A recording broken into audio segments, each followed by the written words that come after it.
प्यारे विद्यार्थियों, जैसा कि आपकी मांग थी कि सर हमें सामाजिक की कुछ महत्वपूर्ण टॉपिक है उसको बता दिया जाए, तो मैं आज आप लोगों के बीच में उपस्थित हूँ पार्ट नंबर 1 लेकर के। अब देखिए, इसमें आपका क्या दे रखा है, स्वर्णिम भारत प्रारंभ यानी ठेठ से प्रारंभ से लगा करके 1206 ईस्वी तक की बात अपन करेंगे, यानी दिल्ली सल्तनत शुरू होने तक की बात अपन करेंगे। तो उसमें सबसे पहली बात आपके बताइए, इसमें महाजनपद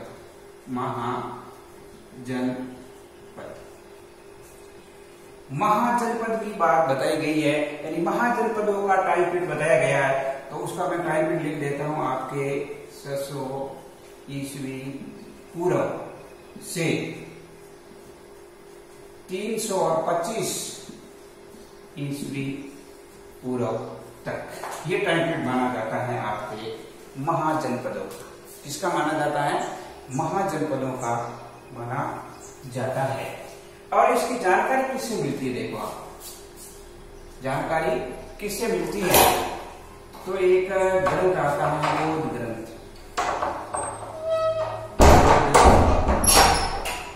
ग्रंथ, जिसका नाम है अंगुत्तर निकाय।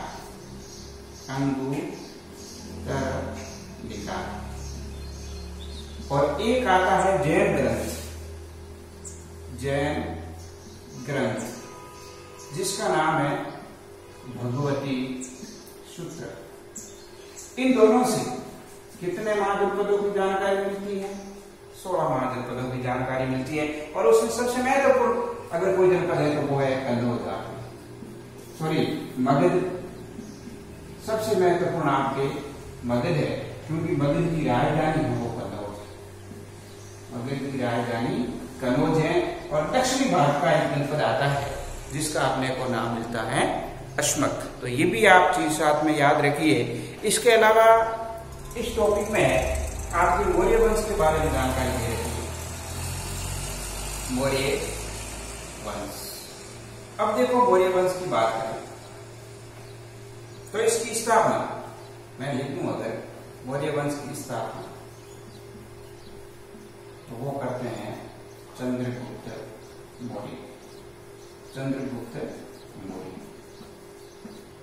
ठीक है। और चंद्रगुप्त मौर्य का गुरु मिलता है अपने को, जिसका नाम चाणक्य भी है, कौटिल्य भी है, और कहीं कहीं विष्णुगुप्त नाम भी मिलता है। और उसके द्वारा एक अर्थशास्त्र नामक बुक भी मिलती है, जिसमें इस मौर्य वंश की जानकारी हमें मिलती है।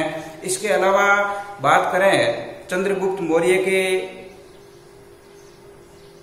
साम्राज्य की, तो उसमें अपने बात करें तो काबुल है, हेरात है, कांदार है, बलूचिस्तान है।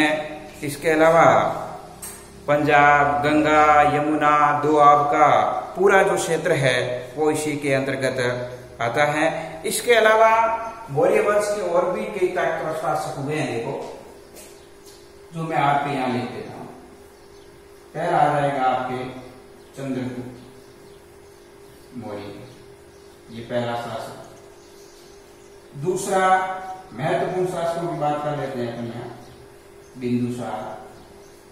और तीसरा सबसे महत्वपूर्ण है अशोक महान के नाम से भी जाना जाता है। ये तीनों शासक आते हैं, चंद्रगुप्त मौर्य, बिंदुसार के लिए आप याद रखिए एमिथ्रोचेटस नाम से भी इसको पुकारा जाता है। और इन सब में महत्वपूर्ण है अशोक सबसे महत्वपूर्ण इसमें माना जाता है। तो अपन बात करें अशोक की, तो अशोक की बात करें तो अशोक के ज्यादातर अभिलेख मिलते हैं। और ये अभिलेख भी अपने को ब्राह्मी लिपि में मिलते हैं, कि इसकी खरोष्टी लिपि में भी अभिलेख मिले हैं, कि इसकी अरमाइक लिपि में भी अभिलेख मिले हैं। इसके अलावा इसके जो अभिलेख है अशोक की, इस अभिलेखों की बात करें, अभिलेख यानी कोई पत्थर होता है और उसके ऊपर कोई लेख लिख दिया जाता था, यानी जनता को सबसे पहले सूचना देने का काम अगर किसी ने किया था तो वो अशोक ने ही किया था। तो 80 के जो अभिलेख है इसको सबसे पहले पढ़ने का जो श्रेय जाता है वो एक व्यक्ति है जिसका नाम है जेम्स प्रिंसेप। ये नाम आप याद रखिए, प्रिंसेप। इसने सबसे पहले पढ़ा था। ये आप महत्वपूर्ण चीज है परीक्षा की दृष्टि से। 1837 ईस्वी में इसको इन्होंने पढ़ा था। इसके अलावा अशोक का नाम देवानाम प्रियदर्शी भी मिलता है। गुर्जरा और मास की अभिलेख दो ऐसे मिले जिसमें इसका नाम अशोक भी मिलता है। इसके अलावा अशोक ने और क्या किया देखो, महत्वपूर्ण चीजें वो बता देता हूं मैं परीक्षा की दृष्टि से। धम, धम का अर्थ है धर्म, क्योंकि अशोक ने अपने जीवन काल में एक बहुत बड़ा युद्ध लड़ा था जिसको अपन कलिंग युद्ध के नाम से जानते हैं। 200 और 100 ईसा पूर्व ये युद्ध लड़ा गया था। कलिंग उड़ीसा के अंतर्गत पड़ता है और वहां एक शासक हुए थे खारवाल नामक, उनसे युद्ध लड़ा और उसमें कहते हैं कि बहुत बड़ी जनहानि हुई थी। तकरीबन 1 लाख लोग वहां मारे गए थे, जिससे अशोक का जो हृदय था वो परिवर्तन हो गया और उसने धर्म विजय नामक एक नया अभियान या प्रचलन किया। उसका धर्म विजय के स्थान पर, युद्ध विजय के स्थान पर उसने धर्म विजय चलाया था। युद्ध विजय के स्थान पर, युद्ध विजय के स्थान पर धर्म विजय, धर्म का अर्थ है धर्म। और धर्म की बात करें तो धर्म में क्या है देखो, धर्म में ये बात बताई गई है कि मानव के जो अच्छे आचरण हैं, अच्छे विचार हैं, इनकी बात भी इसके अंतर्गत बताई है। और अशोक की एक खासियत ये भी है कि दुनिया में सबसे पहले अगर किसी ने पशु हत्या पर रोक लगाई है तो वो अशोक ही था। अशोक का जो पहला अभिलेख है उसमें ये बात बताई गई है कि मेरे राज्य में कोई भी पशु हत्या नहीं करेगा। इसके अलावा अगर इस पाठ में आपकी बात करें महत्वपूर्ण चीजों की, तो इसमें आपके एक राज्य के सप्तांग सिद्धांत आते हैं जो परीक्षा की दृष्टि से महत्वपूर्ण है। सप्तांग सिद्धांत मिलते हैं, यानी कोटिल्य ने ये बात बताई। कोटिल्य ने राज्य के 7 अंग बताए। कितने अंग बताए हैं? 7। अब देखिए, अगर इस 7 अंगों की बात करें तो उसमें अपने को ये जानकारी मिलती है कि 7 में राजा है, राजा अमात्य जिसे मंत्री भी कहा जाता है, राजा है, अमात्य है, सेना है, मित्र है, कोष है। राजा, मित्र, कोष, इसके अलावा जनपद है,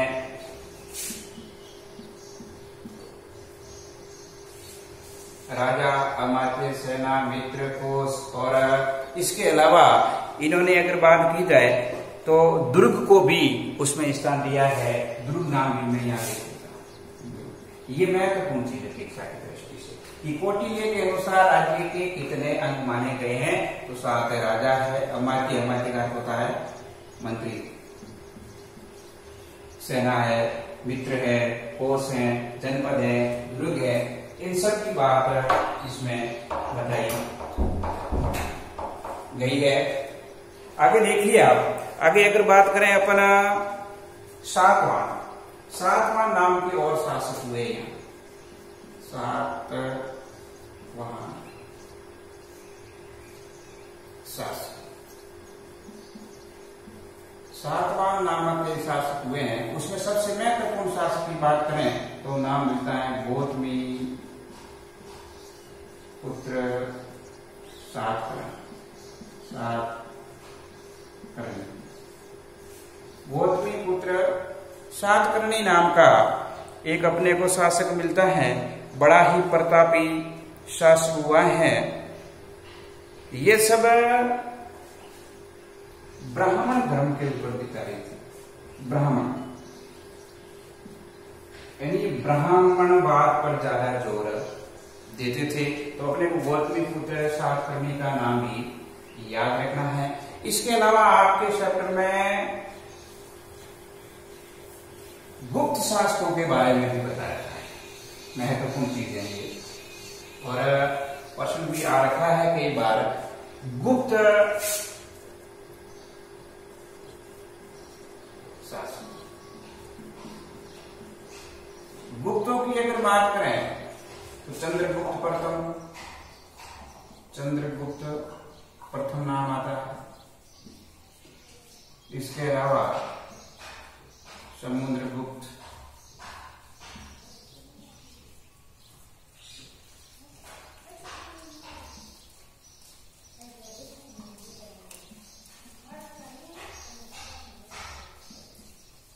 चंद्रगुप्त द्वितीय, कुमारगुप्त, कुमारगुप्त, और अगला हुआ है स्कंदगुप्त। ये गुप्त शासक हुए। गुप्त शासकों की स्थापना की बात करें तो स्थापना की बात करें तो चंद्रगुप्त प्रथम ने की थी।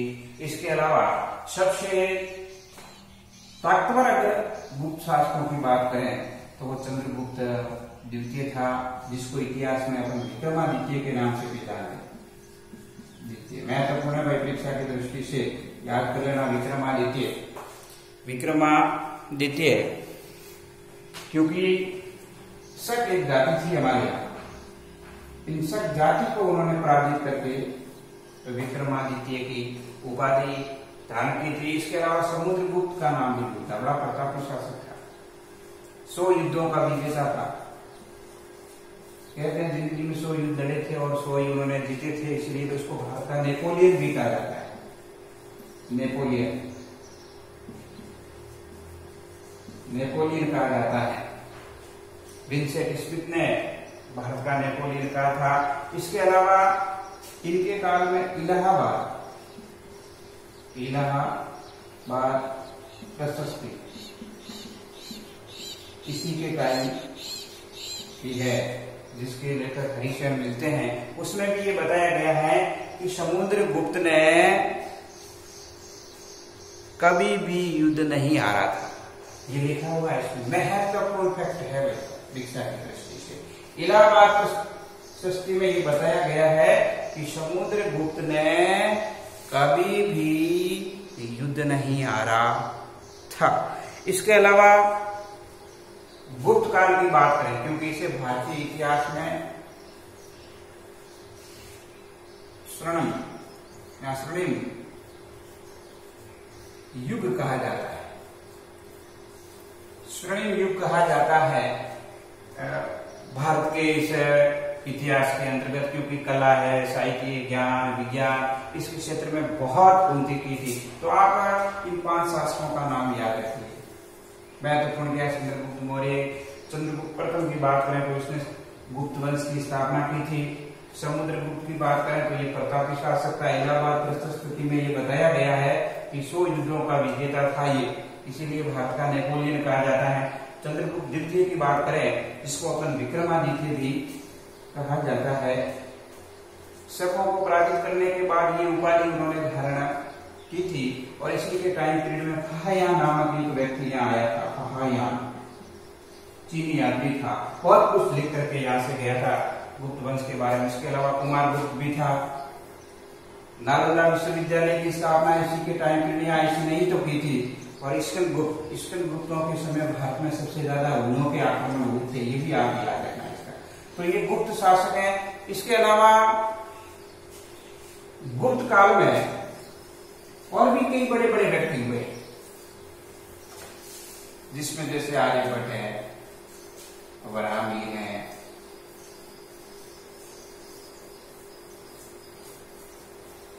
तो देखिए आप ब्रह्मगुप्त यानी 3-4 बड़ी हस्ती हुई है इससे गुप्त काल की देखिए, गुप्त काल की महान विभूति या विभूतियां। देखिए आप, सारी चीज लिख करके नहीं बताई जाएगी, तो देखिए आप इसमें आपके चंद्रगुप्त द्वितीय, जिसे अपन विक्रमादित्य भी कहा जाता है, इसके दरबार की ये शोभा बढ़ाते थे, जैसे वराहमिहिर थे, वररुचि थे। लेकिन बात करें अगर इसके सभी ज्योतिषियों की, तो उसमें आपके वराहमिहिर है, आर्यभट्ट है, गुप्त काल के बहुत बड़े बड़े महान गणितज्ञ हुए हैं। इसके अलावा गुर्जर और प्रतिहार वाला एक को भी कौन आता, गुर्जर प्रतिहार, गुर्जर प्रतिहार शासक, इनकी बात भी करते हैं। देखो आप, मगध का नाम आपने सुना होगा, जनपद की बात हमने की थी, तो उसमें मगध का नाम लिया था हमने, सबसे शक्तिशाली था। मगध की राजधानी थी कन्नौज, और इसी कन्नौज के हुए हैं आपके गुर्जर और प्रतिहार। गुर्जर प्रतिहार शासकों की बात करें तो इसमें नागभट्ट प्रथम में गुर्जर प्रतिहार शासकों की स्थापना की थी। नागभट्ट द्वितीय भी इसका एक प्रतापी शासक हुआ है।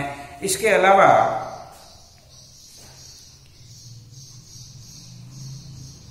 सोल शासक, सोल राजाओं की बात है, सोल शासक, सोल वंश भी है भारत में आपके इस भारत में। तो ग्रामीण जो व्यवस्था है हमारी, ग्रामीण स्वशासन, ग्रामीण स्वशासन के कर्ता धर्ता माने जाते हैं सोल। और इसी में एक व्यक्ति हुआ है जिसका नाम है राजराज प्रथम, और राजराज प्रथम ने ही राज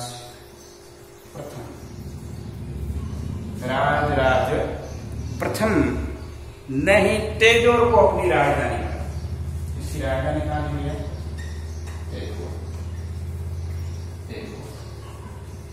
और तेजोर में उन्होंने एक बहुत बड़ा मंदिर बनाया था जिसका नाम मिलता है अपने को बृहदेश्वर, बृहदेश्वर मंदिर बनाया था, बृहदेश्वर मंदिर बनाया था, जिसे राजेश्वर मंदिर के नाम से भी जाना जाता है। इसके अलावा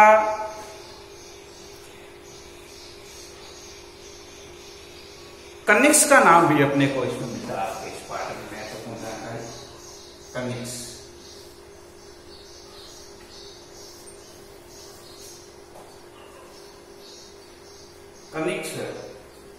जिन्होंने 78 ईस्वी में शक संवत की स्थापना की थी। इसके अलावा बात करें अपना, एक अभिलेख और मिलता है इसमें महत्वपूर्ण, नासिक अभिलेख, नासिक अभिलेख।